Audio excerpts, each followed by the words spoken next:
Todo ocurre a una gran velocidad. Los avances se suceden. Lo desconocido ayer, ahora se asume como cotidiano, y lo que es un reto hoy, mañana será una realidad. Su evolución es imparable.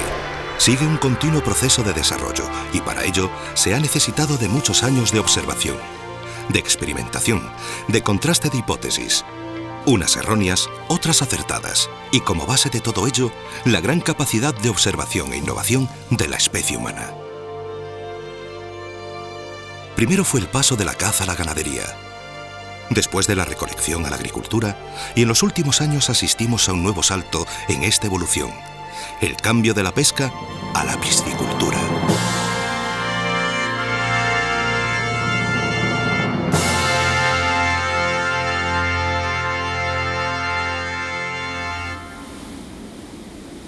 Hace ya muchos siglos que el hombre cazador-recolector se hizo ganadero-agricultor.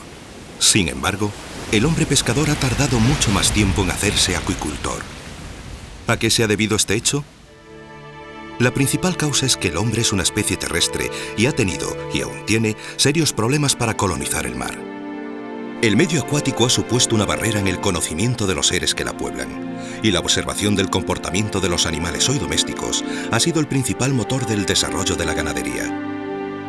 La evolución de la tecnología ha posibilitado la investigación sobre muchas especies marinas, lo que está haciendo posible el cambio del hombre pescador al hombre acuicultor. Los habitantes de la Tierra consumimos el doble de pescado que hace 30 años, y la mitad de este incremento proviene del conocimiento, de la adaptación de ciclos de vida, de miles de reacciones físicas y químicas controladas para obtener una fuente sostenible de proteína. La cría y engorde de peces en cautividad o piscicultura se ha convertido ya en una alternativa a la captura, lo que a la larga ha de reducir el peligro de sobreexplotación que amenaza algunas especies marinas. Hoy en día, a principios del siglo XXI, es un hecho totalmente asumido que muchos de los pescados que consumimos no han nadado en los fondos de ningún mar, que no han conocido las maravillas y las amenazas de la vida silvestre. Pero ese animal, como fuente alimenticia, es cuando menos de igual calidad que sus hermanos del Atlántico, Pacífico o de cualquier otro océano del mundo.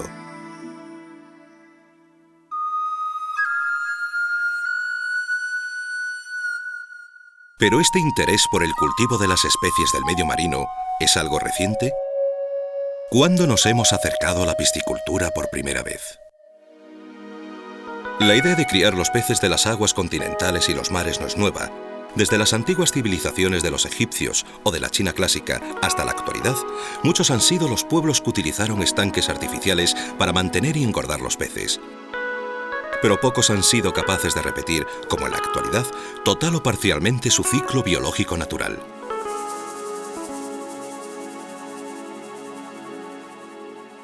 La palabra piscicultura deriva del latín piscis, pez, y cultura, cultivo. Pero antes de sumergirnos en ella, es interesante hacer una pequeña distinción entre la piscicultura continental o de agua dulce, cuyo desarrollo fue más temprano, y la piscicultura marina, que ha tenido un desarrollo mucho más tardío, sin alcanzar una notable evolución hasta bien entrada la segunda mitad del siglo XX. Los avances logrados en la investigación básica, la investigación aplicada y la innovación están favoreciendo que la piscicultura marina, aun siendo una actividad reciente, se haya convertido en una realidad asentada en España. Se cultivan y comercializan importantes cantidades de dorada, rodaballo o lubina, que llegan a los mercados y son aceptados por el consumidor como productos de gran calidad. Lo que se persigue con el cultivo de peces es obtener, mediante distintas técnicas y procesos, puestas en cautividad de las que saldrán larvas y alevines que se cuidarán y engordarán hasta que alcancen la talla comercial. Todo este proceso tiene su inicio en el criadero. El criadero es la instalación en la que se realiza la reproducción y cría larvaria. Allí se mantienen los reproductores en condiciones óptimas para la reproducción. Se controlan las puestas. Se incuban los huevos. Se cultivan las larvas y se realiza el destete o adaptación de los peces a la alimentación inerte, a los piensos.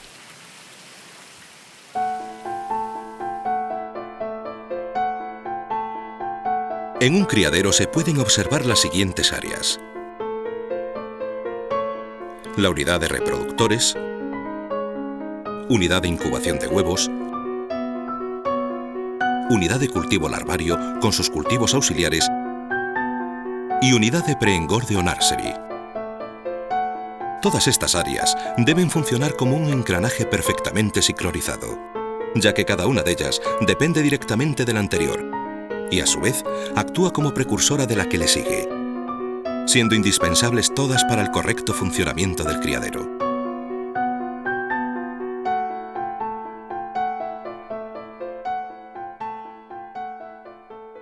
Además de una buena calidad inicial del agua, hay que tener muy controlados parámetros como la temperatura, la concentración de oxígeno disuelto, la salinidad, el pH o la presencia de material en suspensión, que son de gran importancia en las fases iniciales del ciclo vital de las especies cultivadas.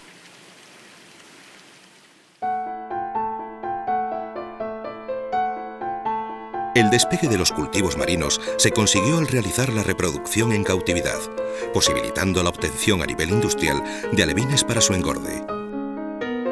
Por ello, una cuestión clave es ¿cómo tiene lugar la reproducción de los peces marinos en el criadero? En estos tanques que tienen un flujo continuo de agua, se encuentran los reproductores. Inicialmente, los peces elegidos para el cultivo provenían del medio natural. Pero en la actualidad, la mayoría son nacidos en cautividad y seleccionados en instalaciones de engorde. De manera que tengan la talla, el peso y la edad ideal para que la puesta sea de gran calidad.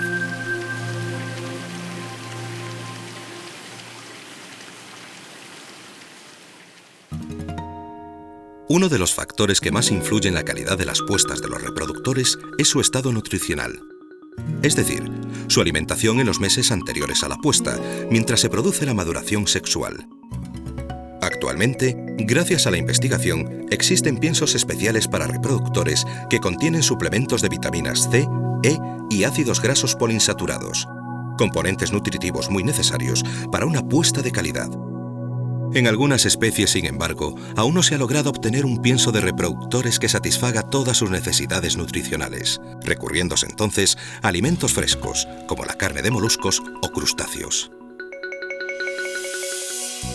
Los periodos de reproducción de los peces en el mar normalmente se restringen a 1 o 2 meses al año.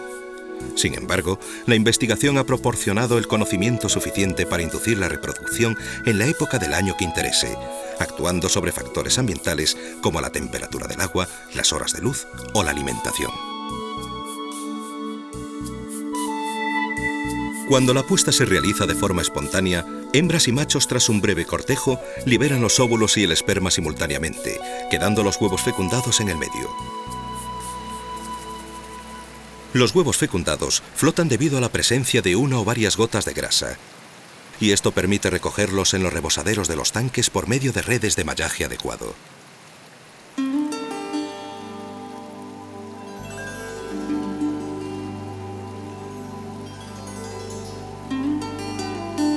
Si la puesta no se realiza espontáneamente, como ocurre por ejemplo con el rodaballo, es necesario obtener los gametos de machos y hembras mediante masaje abdominal, haciendo presión sobre el abdomen de los reproductores sexualmente maduros.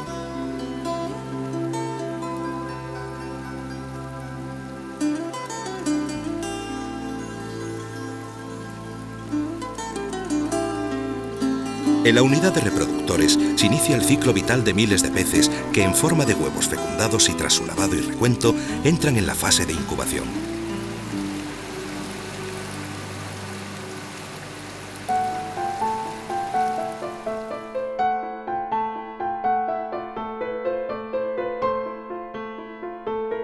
Los huevos suelen medir alrededor de 1 milímetro y presentan una o varias gotas lipídicas en su interior según la especie.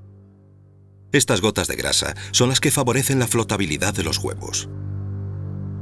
Durante su incubación se produce el desarrollo embrionario, que puede durar entre 2 días y 1 semana, en función de la especie y la temperatura del agua. En esta fase es necesario un medio sin contaminación bacteriana, bien oxigenado y con aireación continua para mantener los huevos en suspensión.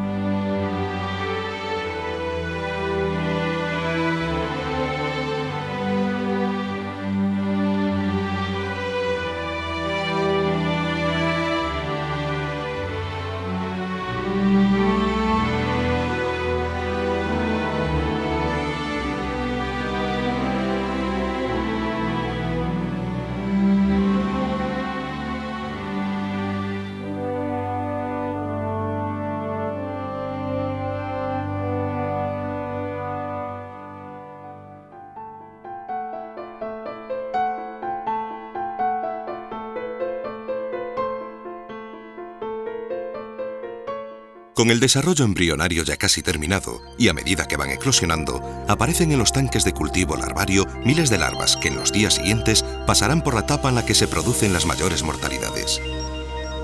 La vida no es fácil para unas pequeñas larvas que salen de un huevo, miden apenas 3 milímetros y se enfrentan a cambios morfológicos y metabólicos muy significativos. Tienen que empezar a alimentarse por sí solas. Hasta este momento se desarrollaban a expensas de las reservas acumuladas en el huevo.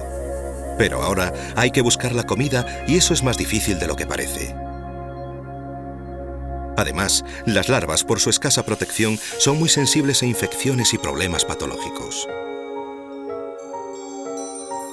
El cultivo larvario comprende desde la eclosión de las larvas hasta que los peces alcanzan la fase de alevín, con una conformación ya similar a la del adulto. Presentan un cuerpo delgado adherido al gran saco vitelino donde se encuentra almacenada una gran parte de las reservas del huevo. El tubo digestivo está sin formar, todavía no desarrollaron ni la boca ni el ano, no tienen pigmentación y son ciegas. Inicialmente se nutren de las reservas de su saco vitelino y en el transcurso de unos días se van transformando y completando el desarrollo de los distintos órganos. Se abre la boca y el ano, se forman las aletas pectorales y abandonan poco a poco la superficie del tanque para ir más hacia el fondo, y antes de que se agoten las reservas nutritivas, empiezan a alimentarse capturando presas del medio. A partir de este momento, las larvas siguen creciendo y transformándose. Estos cambios se conocen con el nombre de metamorfosis y al término de la misma se convierten en alevines o juveniles, que tienen muchísimo más parecido con los adultos que con las larvas de las que proceden. La metamorfosis suele producirse entre los días 20 y 70 de la vida de un pez, dependiendo de la especie y la temperatura del agua. El caso de mayor complicación lo presentan los peces planos, por ejemplo el rodaballo o el lenguado, en cuyo desarrollo larvario, además de las dificultades anteriores, se dan cambios tan radicales como su transformación en un pez plano, con la necesaria migración o movimiento de uno de sus ojos de un costado al otro, de forma que los dos queden en su flanco superior. Durante el cultivo larvario, la alimentación juega un papel muy importante, ya que las larvas necesitan comer presas vivas, pues a pesar de los esfuerzos realizados, todavía no se ha logrado desarrollar un alimento inerte o pienso capaz de satisfacer sus necesidades. Por este motivo, su alimentación es a base de zooplancton, fundamentalmente rotífero y artemia, que se producen en la unidad de cultivos auxiliares del criadero. Detrás de estos dos nombres se encuentran organismos acuáticos muy pequeños que pertenecen al zooplancton y son la base de la alimentación de las larvas de peces en cautividad.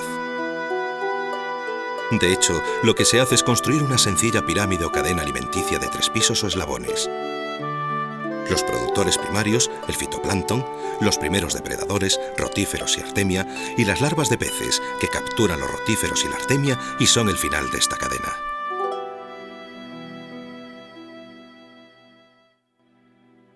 En el mar existen unos organismos muy pequeños, microscópicos y unicelulares en su mayoría, que tienen poca o ninguna capacidad de natación y que se mueven a merced de la acción del mar. A este tipo de organismos se le conoce con el nombre de plancton. Existe un grupo de plancton que es capaz de realizar la fotosíntesis y que recibe el nombre de fitoplancton, grupo responsable de una gran parte de la producción primaria de los océanos. Su importancia en acuicultura radica en que varias especies de microalgas pertenecientes al fitoplancton resultan relativamente fáciles de cultivar y son un excelente alimento para producir zooplancton, principalmente rotíferos y artemia, con el que alimentar a las larvas de peces marinos en cautividad.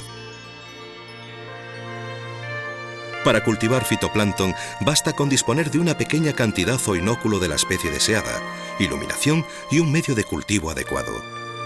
Pero, ¿cómo se consigue el fitoplancton suficiente para alimentar el zooplancton necesario para la nutrición de las larvas? En una cámara isoterma que mantiene una temperatura de entre 19 y 20 grados centígrados, se mantienen las cepas de las especies cultivadas en tubos de ensayo o matraces.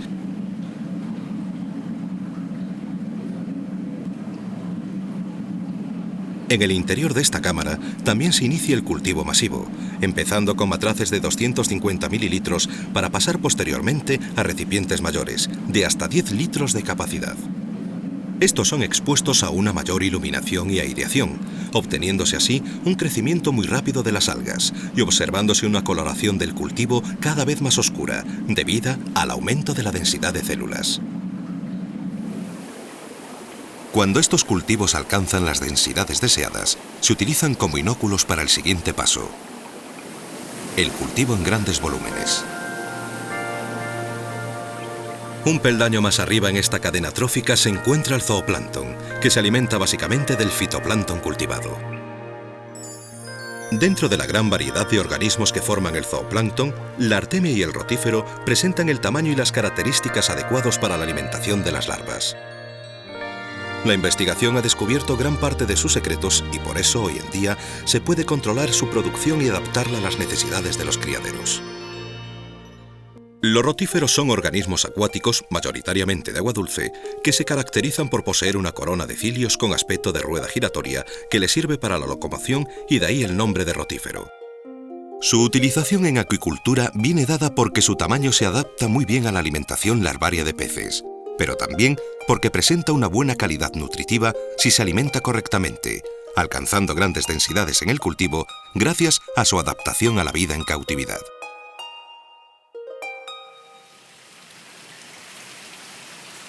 El cultivo de rotíferos se realiza en agua de mar filtrada a la que se le añade un 10% de cultivo de fitoplancton.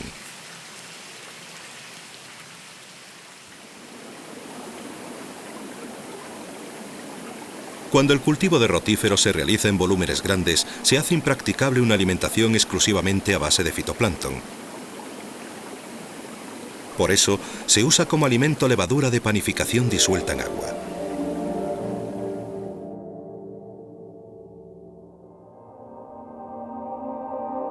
Conforme las larvas van creciendo, el tamaño de los rotíferos se hace pequeño para la boca de las mismas y es necesario utilizar una presa mayor. Es el momento de utilizar la artemia.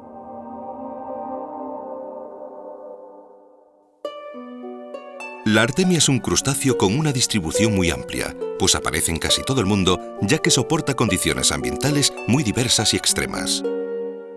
Es una especie característica de las salinas y de ahí su nombre científico: Artemia salina.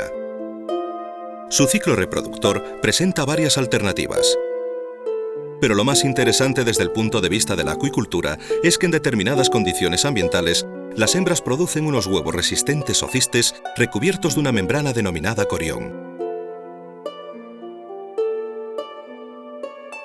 Estos cistes se producen en grandes cantidades en salinas y lagos salados, pudiendo ser recolectados y almacenados.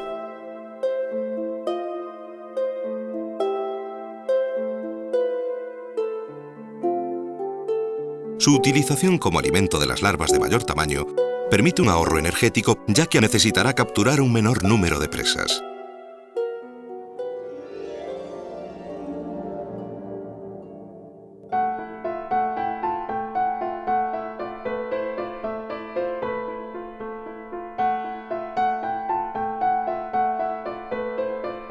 Cuando se dispone de los cultivos auxiliares necesarios para llevar a cabo la alimentación de las larvas, se puede afrontar el cultivo larvario.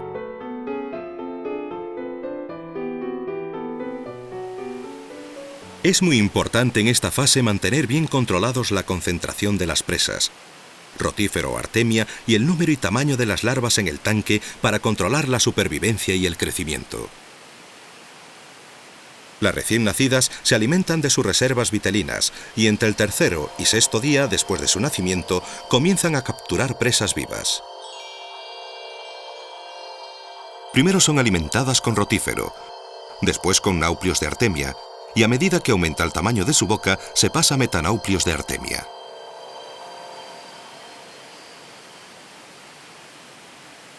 Cuando las larvas han alcanzado ya cierto tamaño, se inicia el proceso de cambio de alimento vivo a alimento inerte, comúnmente denominado destete, por analogía con la ganadería. Si bien es cierto que cuanto más tarde comience el destete, mayor será la supervivencia, también es cierto que se aumentará el gasto económico, pues estará más tiempo utilizando alimento vivo que es bastante más caro de producir que los piensos. La solución está en adoptar una estrategia intermedia de manera que el destete se realice lo antes posible, pero sin afectar demasiado a la supervivencia. Como regla general, el destete se suele iniciar una vez comenzada la metamorfosis, entre los 30 y 60 días de vida, y es un cambio continuo pero no brusco de la dieta de las larvas. La supervivencia durante el cultivo larvario varía bastante de unas especies a otras, pero en general es baja, siendo valores normales los comprendidos entre el 15 y el 40%. El lenguado es una excepción con unas supervivencias que suelen superar el 70%. Sin embargo, el rodaballo a menudo no alcanza el 15% de supervivencia. La mortalidad es especialmente alta en dos momentos: cuando las larvas pasan de consumir sus reservas vitelinas a alimentarse de presas vivas, y en la fase del destete.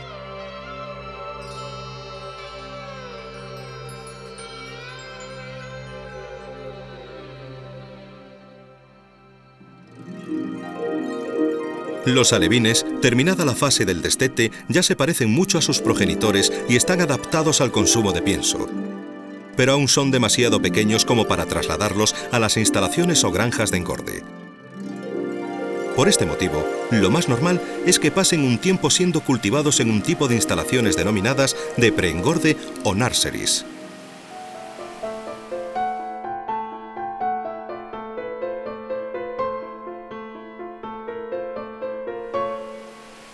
En esta instalación se lleva a cabo el engorde de los alevines hasta que sean lo suficientemente resistentes para ser transferidos a las instalaciones de engorde. Por lo general, se utilizan piensos secos como alimento y su distribución se lleva a cabo con distribuidores automáticos. Durante el preengorde, los alevines son clasificados frecuentemente por tamaños para mantener las poblaciones de los tanques homogéneas y evitar problemas de competencia por el alimento y aumentos de la mortalidad por la aparición del canibalismo. Técnicamente, esta fase es más sencilla, lo que se traduce en supervivencias de entre el 60 y el 85% según las especies. A partir de este momento, hay que transportar los alevines a las instalaciones de engorde, donde se completará el ciclo de cultivo y serán mantenidos hasta que alcancen la talla comercial.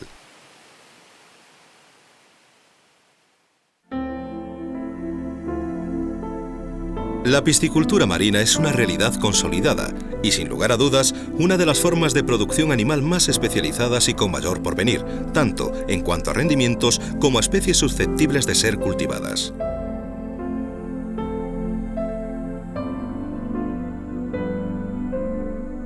En los próximos años, y gracias a la investigación actualmente en curso, es previsible que entren a formar parte de nuestra alimentación una veintena de especies más, provenientes de la piscicultura. Las primeras serán, con toda seguridad, el besugo y el lenguado.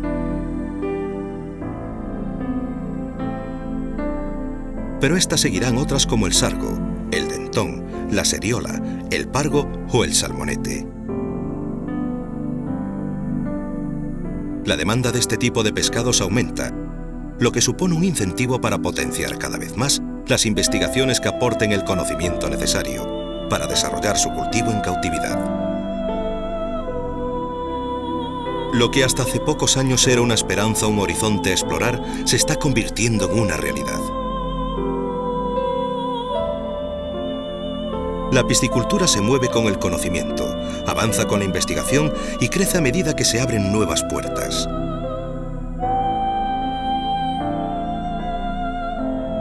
Poco a poco, el hombre está pasando de ser un pescador que solo extraía pescado de los océanos a ser un piscicultor que está empezando a colonizar el mar.